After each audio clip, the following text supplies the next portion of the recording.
Bueno, pues vamos a abrir ahora la tertulia económica y lo vamos a hacer con dos invitados de excepción. Contamos con Alfonso Hernández y también con Francisco Fuentes. Muy buenas noches y gracias por acompañarnos. Buenas noches. Bueno, estamos viendo cómo está el escenario político ahora mismo y yo creo que la pregunta ahora es obligada. ¿España puede permitirse, lo hemos visto en la calle, hemos tomado el pulso, puede permitirse España 6 meses de aquí a las nuevas elecciones si se convocaran con un gobierno interino? Hombre, desgraciadamente yo creo que no, pero no habrá más remedio probablemente. Hombre, la clave no está solo en que se forme un gobierno y se llegue a un acuerdo en el plazo de un mes y se constituya el gobierno, sino que ese gobierno sea un gobierno estable y de continuidad. Esa es la clave principal y lo difícil. Yo lo veo muy difícil, ¿eh? Probablemente yo creo que dar este paso adelante en relación a iniciar el proceso de investidura pues está bien, porque efectivamente si no hay solución de formar un gobierno, lo que hay que hacer cuanto antes es hacer las elecciones. Francisco. Hombre, no, España no se puede permitir una situación como esta. Seguramente no tenemos más remedio y probablemente acabaremos en una nueva convocatoria electoral que no es, desde luego, lo deseable. A la economía no le viene nada bien. Y si hay algo que le viene muy mal a la economía es la incertidumbre. Y si hay algo que el país está transmitiendo ahora mismo a la economía es incertidumbre, y eso es lo que se tiene que atajar cuanto antes, vamos. Aquí saben que en la región también se ha habido una cierta situación de impasse por culpa de los presupuestos, se ha retrasado su tramitación, pero es que una vez aprobados, ahora el gobierno regional incluso ya se plantea algún tipo de modificación. Lo escuchábamos, por ejemplo, esta mañana en la rueda de prensa posterior al Consejo de Gobierno. Precisamente se han tomado, después de esa semana, desde la aprobación del presupuesto, unos días para intentar estudiar y ver cómo se encajan algunas de las partidas de esas medidas aprobadas a última hora en la Asamblea Regional, enmiendas propuestas por la oposición que han provocado un descuadre de 120 millones de euros a las cuentas que había elaborado en principio el Ejecutivo Autonómico. Se está analizando, por lo tanto, por consejerías el impacto económico. La portavoz del Ejecutivo ha calificado algunas de las propuestas presentadas como inviables. Estamos trabajando también en aquellas enmiendas que extraen presupuesto del capítulo 2 y que, por tanto, pues está quitando presupuesto de energía eléctrica, de agua, de transporte y difusión de la señal de comunicación, bueno, con consecuencias serias que ya hemos ido anunciando y que tenemos que corregir porque no se van a poder llevar a cabo esas enmiendas. Bueno, la pregunta ahora es similar a la anterior. ¿Consideráis que esto puede también suponer un riesgo para la economía? Y no sé si tenéis algún tipo de estimación, de previsión, que nos pueda hacer una idea del efecto. Cualquier situación de incertidumbre y de inseguridad como la que se ha producido, yo creo que desgraciadamente los presupuestos de la comunidad autónoma de la región han estado vinculados y han estado relacionados con la situación de elecciones generales. La prueba es que en teoría se ha medio desbloqueado, pero de todas formas no se ha desbloqueado en condiciones. Esa incertidumbre también es malo para la región, y más en esta región donde tenemos una alta tasa de desempleo, donde es necesario que haya una reactivación de la economía de alguna forma, y esa situación, esos presupuestos que además yo creo que se han aprobado, me da la sensación que de aquella manera parcheando un poco la situación. El problema o la cuestión es que hay presupuestos o hay partidas que efectivamente no se podrán aplicar porque no se ajustan a una realidad. Eso también es... Por ejemplo, para pagar el último tramo de la paga extra de 2012, de momento el Consejo de Hacienda no encuentra dinero para poder afrontarlo. No sabemos si lo hará en los próximos meses.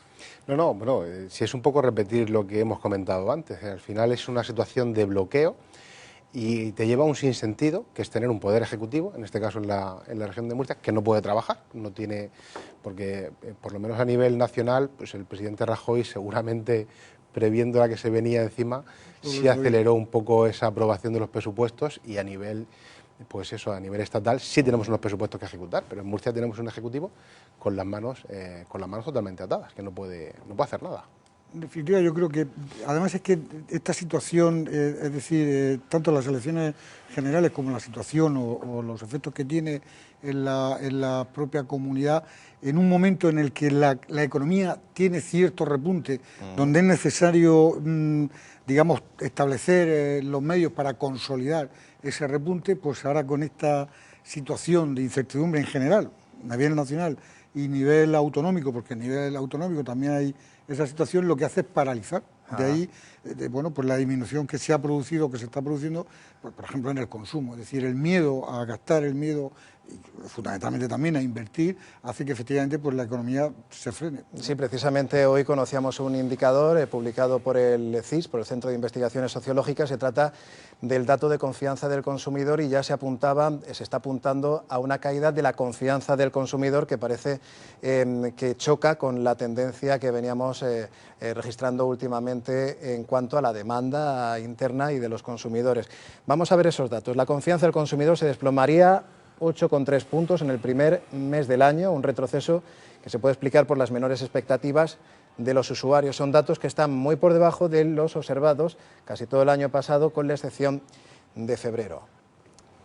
Y desde luego yo creo que bueno, el problema está en que la gente, la sensación que hay en la calle es que se ha podido producir un bache económico en el último trimestre de 2015 y quizá también en este inicio de 2016, no sabemos si también provocado por la situación de incertidumbre política. Claro, yo creo que ahí el miedo es conservador y esa situación de miedo, de incertidumbre, de inseguridad, donde ya efectivamente los datos del paro, que además influye en esta cuestión, el final de la temporada de Navidad, de las fiestas, esa situación de desempleo lo que genera es ese miedo y desde luego lo que hace es tener una actitud conservadora, no consumir por miedo a qué es lo que pueda pasar. Sí, precisamente estabas hablando de los datos del paro que conocíamos precisamente ayer. Es un alza del paro en un mes de enero que suele ser pues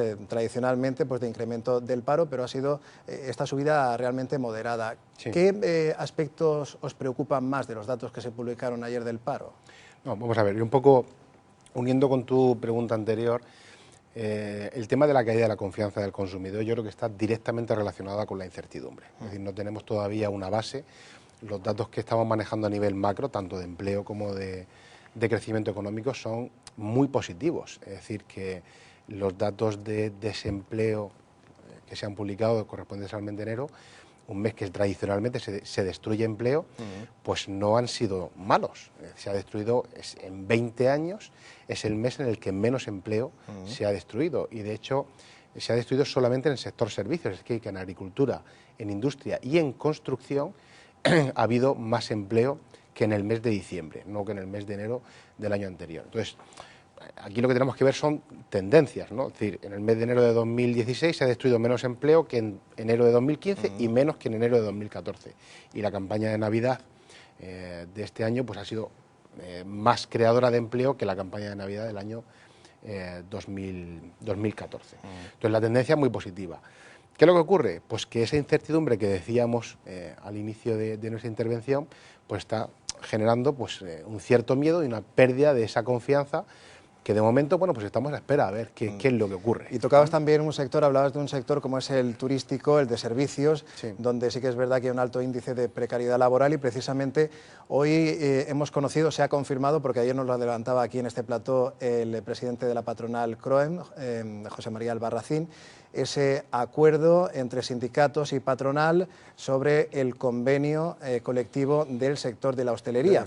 La patronal y los sindicatos han llegado a un acuerdo para renovar el convenio de la hostelería en la región bloqueado desde hace ya 8 años. El acuerdo contempla una subida salarial, nos han dicho hoy, del 2,5% a partir de este año. Vamos a escuchar a la presidenta de Ostemur. Lo que hemos cerrado, que son 8 años, pues lo hemos cerrado con una subida del 2,5% y ahora ya empezaremos a partir del mes de marzo, abril, yo creo que un poco después de la Semana Santa, hay que cumplir ahora unos trámites, pues empezaremos a negociar el 16. Bueno, el desbloqueo de los convenios colectivos creo que es una buena noticia. Siempre es una buena noticia. ¿No? Llevan muchos años bloqueados y yo creo que es el camino para conseguir aumentar la calidad del empleo, ¿no? Más y menos, en un sector que yo entiendo que para esta región es fundamental, el sector servicio, fundamentalmente la hostelería, que es un sector importante y al que yo creo que debemos dedicarle mucha atención, que efectivamente haya una estabilidad en la conflictividad laboral, pues desde luego es bueno.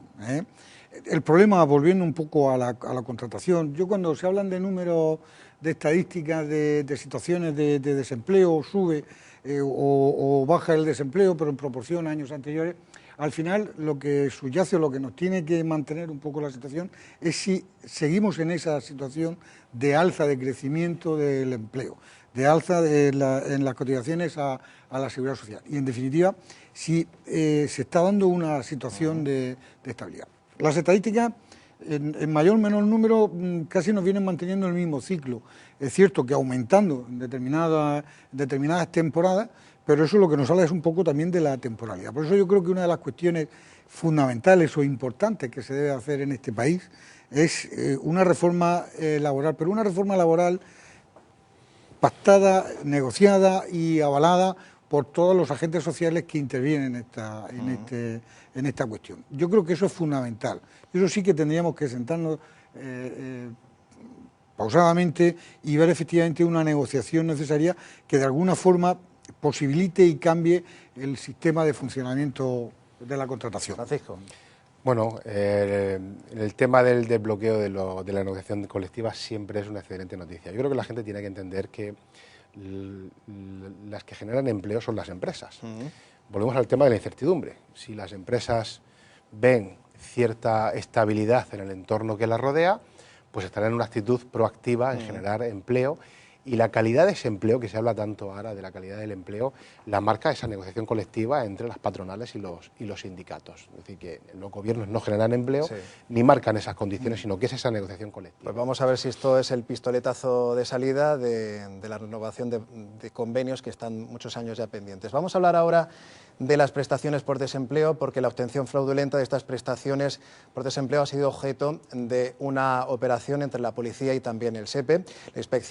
Las inspecciones que se han realizado con la retirada de la prestación, se ha saldado con esa retirada de prestación a 120 personas que se habían ido al extranjero sin comunicarlo. El Estado, por cierto, nos dicen, se ha ahorrado con esto 1 millón de euros.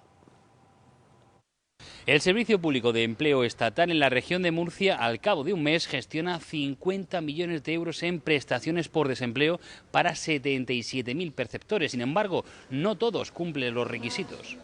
Conocemos al director provincial en la región de este organismo estatal, José Antonio Morales, que en la comunidad autónoma cuentan con 25 oficinas y 250 funcionarios. Ellos vigilan estas prestaciones. Hay supuestos en que tanto españoles como extranjeros se desplazan al extranjero, no cumplen con su obligación de comunicarnos esa salida y en consecuencia se inicia un procedimiento sancionador.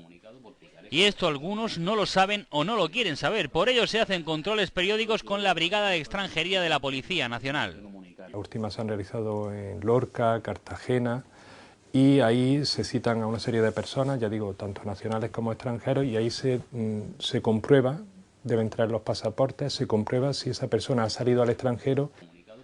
A los que se les descubre se les acaba el chollo. De lo contrario, nos dicen, el sistema social y del estado del bienestar no se sostendría.